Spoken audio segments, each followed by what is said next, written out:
बिस्मिल्लाहिर्रहमानिर्रहीम। स्टूडेंट्स, आज इस वीडियो में मैं आपको सुपर मैश टेक्निक के बारे में बताऊंगी कि अगर ऐसे का आपके पास सर्किट आ जाए तो उसको आपने कैसे सॉल्व करना है। तो देखिए, सर्किट के अंदर दो करंट गिवन है और साइड पे दो वोल्टेज गिवन है। अगर इस तरह के आपके पास सर्किट की सूरत हाल हो जाए ना, तो आपने क्या करना है, आप सिंपली जो नोड बनाते हैं वो आप बनाएंगे। यहाँ पे नहीं बनाएंगे नोड, ये तो फाइंड करना है हमने।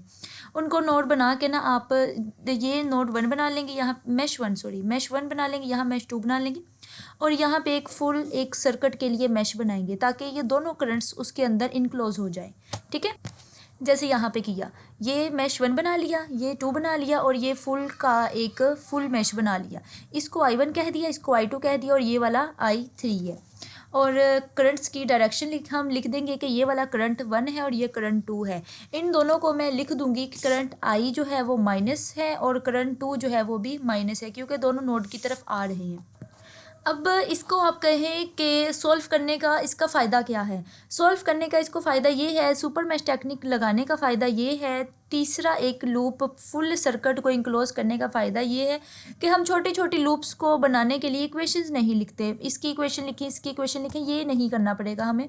हम डायरेक्ट एक इक्वेशन बनाएंगे, इस फुल की एक इक्वेशन बनाएंगे। उसके अंदर हम जो करंट्स गिवन है ना, ये वाले करंट्स गिवन है, इनको हम उनके अंदर पुट कर देंगे।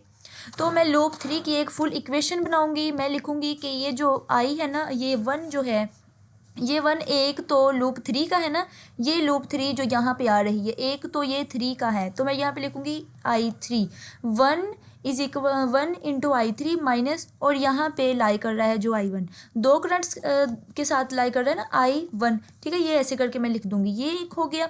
उसी तरह अब ये देखें 2 वाला, 2 I3 के साथ तो लाई कर रहा है, लेकिन यहाँ पे कोई लूप नहीं है, तो इसको मैं 2 को किसी और दूसरी लूप के साथ नहीं लिखूंगी, सिर्फ एक लूप 3 के साथ ही मैं लिख दूंगी।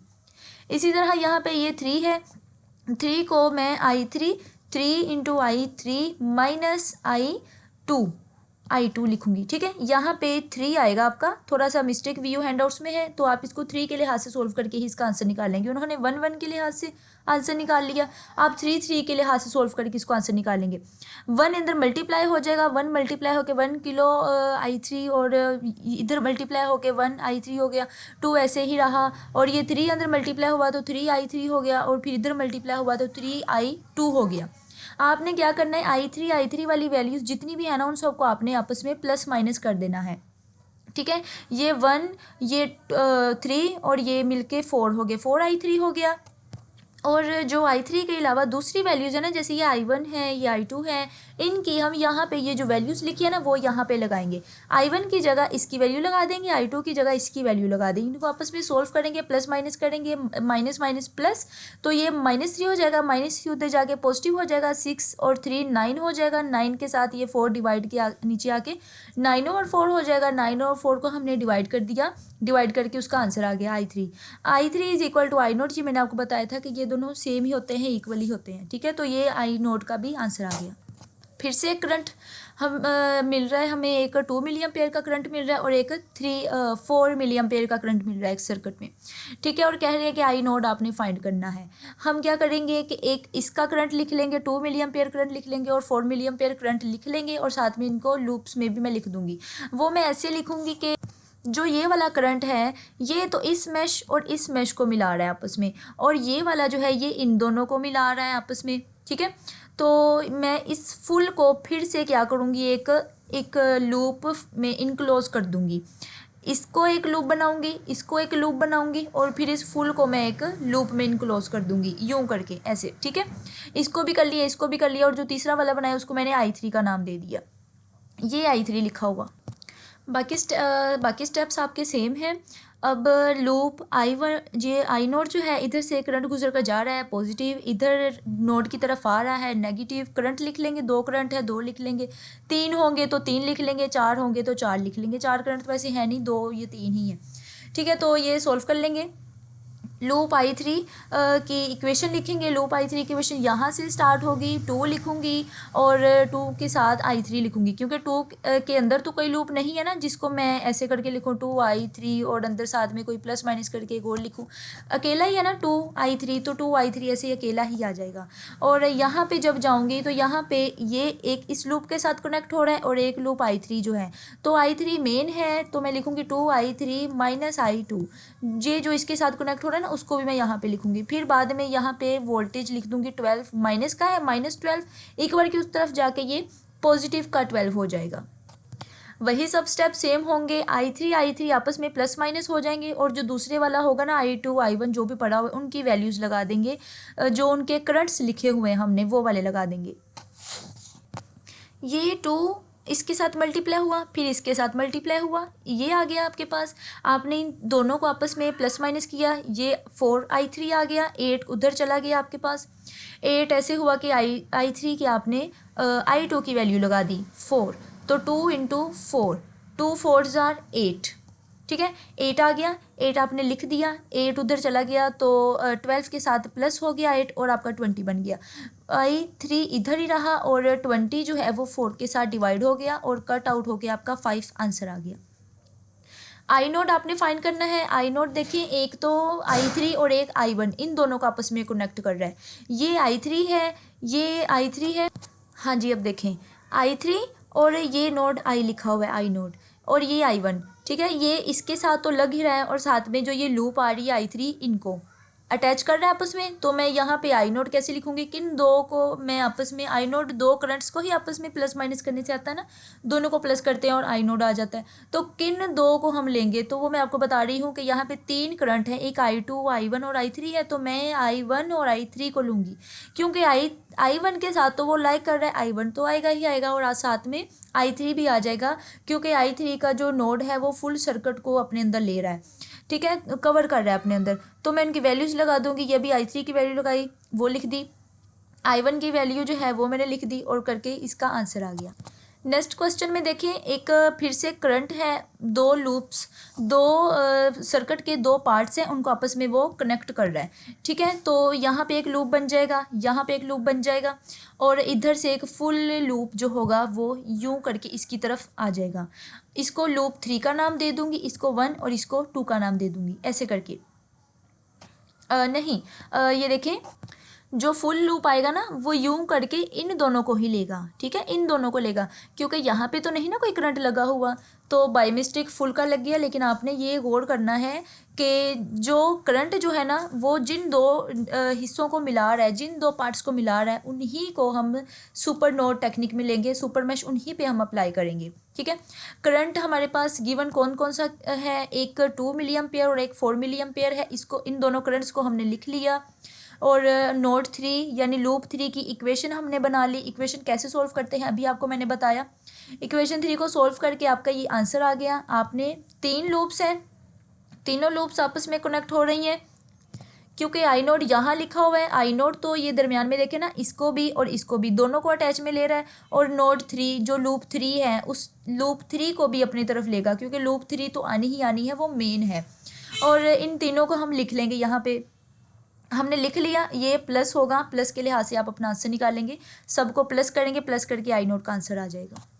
अभी यहाँ पे देखिए कह रहे हैं कि वोल्टेज या करंट, वोल्टेज या करंट, यही कुछ ये फाइंड करना है और कुछ नया नहीं है।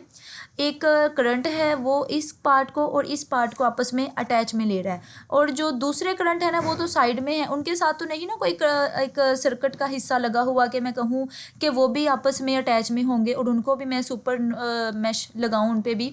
तो मैं क्या करूँगी, यहाँ पे लूप्स तो बना लूँगी, लेकिन जो सुपर मैश लगाऊंगी ना वो यहाँ लगाऊंगी इस तरफ, ठीक है, यूं करके मैं लगाऊंगी, क्योंकि यही करंट जो है इन दोनों को ले रहा है, दरमियान में ये है ना, तो इन्हीं दोनों को लगाऊंगी मैं। अब क्या करूंगी, 3 करंट्स हैं, तीनों करंट्स को मैं लिख लूंगी, तीनों करंट्स को मैंने लिख लिया।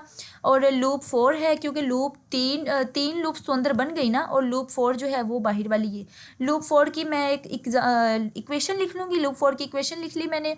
लूप 4 के जितनी भी वैल्यूज़ होंगी, ये i4, ये i4, ये i4, ये आपस में प्लस हो जाएंगे, प्लस माइनस साइन के लिहाज से प्लस माइनस हो जाएंगे, और i1 i2 i3 जहाँ पे लिखा होगा उनकी जगह उनकी हम वैल्यूज़ लगा देंगे। वैल्यूज़ लगा के आप i4 की वैल्यू फाइंड कर लेंगे। हमने वोल्टेज फाइंड करना है, V is equal to I R होता है, V is equal to I R होता है।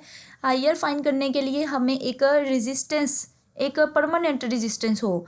यहाँ पे रेजिस्टेंस इसका भी है, इसका भी है रेजिस्टेंस, ठीक है। अब मैं यहाँ पे इसको क्या करूँगी, लिखूँगी रेजिस्टेंस फाइंड करने के लिए जो एक इक्वेशन बनाऊँगी, यही वाली जो मैंने शुरू पे बनाई हुई थी, ये यानी ये वाला हमारे पास एक रेजिस्टेंस है, resistance into I4 minus I1 ऐसे करके, और ये इन दोनों के इक्वल है, तो मैं इसको यूँ लिख सकती हूँ कि ये वाला रेजिस्टेंस इन दोनों के इक्वल है। इन दोनों की वैल्यूज़ लगा दूँगी, ये वाली वैल्यू जो भी हमने फाइंड की वो लगा दी। I1 की वैल्यू जो है वो करंट की वैल्यू है, वो रेजिस्टेंस की वैल्यू नहीं, वो करंट की है। आप ये ना कहिएगा कि V is equal to I R है तो इसमें यही वाली वैल्यू पुट कर, नहीं, हम उसकी एक अलग से परमानेंट वैल्यू लेंगे। करके हमने आंसर निकाल लिया, इनको हमने प्लस माइनस किया, ये 0.5 प्लस 2 हो गया, तो 2.5 हो गया। 2.5 को 1 के साथ मल्टीप्लाई करके V नोट का आंसर आ गया। फिर से सेम वैसे का ही सर्किट है, ये एक वो आपके पास करंट, एक ये करंट और ये करंट है, ये बाहर वाले करंट है, इनको सुपर मैश में नहीं लेंगे, इन दोनों को हम ले लेंगे। वही वाला सेम आपका प्रोसेस है, तीनों करंट्स को लिखेंगे, इक्वेशन बना लेंगे लूप 4 की। लूप 4 की इक्वेशन बना के हम एक आंसर निकाल लेंगे I4 का। I4 का आंसर निकाल लेंगे और V नोट फाइंड कर लेंगे, क्योंकि V नोट I3 और I4 और I3 दोनों को अपनी तरफ कर रहा है। यहाँ पे V नोट लिखा हुआ है, ये V नोट, ठीक है, नहीं सॉरी, ये V नोट है, ये वाला V नोट जो है, यहाँ से देखें, इस I4 को भी साथ में अटैच हो रहा है, और जो इसके साथ ये लूप है, ये I4 I3, ठीक है। तो V is equal to I R लिखने के लिए I2 है हमारे पास, उन दोनों को लिख दिया, और रेजिस्टेंस उसके साथ वाली, उसी के साथ वाली रेजिस्टेंस ये 2 लेंगे, वही जो हमने 9th 10th लेक्चर में किए थे ना, कि रेजिस्टेंस कौन सी लेंगे, उसी के साथ वाली लेंगे, वोल्टेज के साथ का रेजिस्टेंस और उसी के साथ का करंट लेते हैं। सोल्व कर लिया, फिर उनकी वैल्यूज़ लगा के। नेक्स्ट बेटा आपका लेक्चर 20 है, वो भी सेम आपका सुपर मैश टेक्निक पे है, और कपलिंग इक्वेशंस वगैरह उसमें बनाएंगे। ये वाला है, इसको हम एक सुपर मैश टेक्निक में यूं करके लिख लेंगे, अलग अलग भी इनके बना लेंगे, और एक फुल लूप एक मैश भी बना लेंगे। तो करंट एक ही है हमारे पास, उस एक ही करंट को मैंने यहाँ पे लिख दिया, नोट की तरफ आ रहा है तो पॉजिटिव करके लिख दूंगी। लूप 2 की इक्वेशन बना लूँगी, लूप 2 की इक्वेशन बना के I2 का आंसर निकाल लूँगी, ठीक है। जिस लूप को I4 की लूप बना रही हो तो I4 का आंसर आएगा, I3 की लूप बना रही हो तो I3 का आंसर आएगा, I5 की लूप बना रही तो I5 का। ऐसे ही अब मैं I2 की लूप बना रही थी, एक फुल I2 की लूप बनाई मैंने, बहुत बड़ी जो लूप बनाई फुल एक सर्किट को इनक्लोज करने के लिए, उसको सॉल्व करके I2 का ही आंसर आ गया, ठीक है। और क्या V नोट फाइंड करना था हमने, V नोट ये पड़ा हुआ है, उसी के साथ का रेजिस्टेंस और जो करंट हमने फाइंड किया वो लिख देंगे हम, और आंसर आ जाएगा। अच्छा, अभी यहाँ पे थोड़ा सा आप समझें इसको, कह रहे हैं कि वोल्टेज आपने फाइंड करना है, और उसके लिए हमने सर्किट को यहाँ पे बना लिया, ये करंट है, इसके साथ एक लूप बना लेंगे। अच्छा, लूप किस किस के साथ बनाएंगे, जहाँ पे करंट मौजूद होगा उसी के साथ लूप बना लेंगे। यहाँ पे लूप हमने नहीं बनाई क्योंकि इसके साथ कोई करंट वगैरह भी नहीं है, ये करंट मौजूद है इसके और इसके हिस्से को अटैच में ले रहा है, तो इन दोनों को हम क्या करेंगे, एक मतलब सुपर लूप बनाकर, मैश बनाकर उसके अंदर उनको अटैच कर देंगे। अच्छा, लूप की डायरेक्शन इस तरफ ऊपर को जा रही है क्योंकि करंट की डायरेक्शन भी ऊपर को जा रही है, तो मैं करंट की डायरेक्शन को देखते हुए लूप को इस शेप में ले आऊँगी, ठीक है, लूप भी उसी शेप में जाएगा। करंट की डायरेक्शन बहुत मायने रखती है, ये आप आगे आगे जाके देखेंगे, अभी तो आपका मिड टर्म है ना, फाइनल टर्म के लिए आप थोड़ा सा और सर्किट को एनालाइज करेंगे। तो चलें ठीक है, 2 करंट्स गिवन थे, 2 करंट्स लिख लिए, लूप 3 की इक्वेशन बना ली। लूप 3 की इक्वेशन अब यहाँ से सोल्व करना स्टार्ट करेंगे। 4I3 ले लिया, 2I3 के साथ I2 भी अटैच है, तो 2I3 माइनस I2 ये मैंने लिख लिया। फिर उसके बाद ये 6 आ रहा है माइनस में, -6 लिखूँगी, उधर जाके पॉजिटिव का हो गया। फिर उसके बाद ये 4 आ रहा है, 4I3 के साथ साथ I1 के साथ भी अटैच है, तो I3 माइनस I1 लिख दूंगी। फिर उसके बाद ये 2 वाला, ये वाला 2 लिख दिया हमने, ठीक है, ये 2 लिख दिया, 2I3 माइनस I1 लिख दिया हमने। इनको सॉल्व किया, I3 का आंसर आ गया। V is equal to I R find करना था, यहाँ पे V लिखा हुआ है और ये इसके साथ का रेजिस्टेंस है, V is equal to I R, ठीक है। अभी इसके साथ का कौन सा हम आई लेंगे, आई तो यही वाला इसके साथ जा रहा है ना, मेरे ख्याल में तो I3 ही है, तो I3 यहाँ पे लगा देंगे और जो करंट जो रेजिस्टेंस है I4 वो लगाएंगे I3 और I4, I3 और 4, ठीक है, I3 और 4 ये यूँ करके हम एक तरतीब के साथ लिख देंगे, उनकी वैल्यूज़ पुट करेंगे, I3 की वैल्यू लगा दी, 4 के साथ मल्टीप्लाई होके आंसर आ गया। नेक्स्ट ये वाला क्वेश्चन है, इसको आप एज अ प्रैक्टिस खुद सॉल्व करेंगे, बहुत सिंपल है, ठीक है। चलें बता देती हूँ, थोड़ा सा इस सॉल्व करने वाला आगे आ रहा है, बाकी ये वाला जो है ना आपने पहले सॉल्व किया हुआ है। अच्छा यहाँ से देखें, दोनों करंट्स लिख लिए हमने, ये करंट था और ये करंट था, हमने दोनों करंट्स को लिख लिया। लिखने के बाद हमने लूप 2 ले लिया, लूप 2 जो है ये वाला इतना जो बड़ा बन रहा है ना, लूप 2 को ले लिया हमने।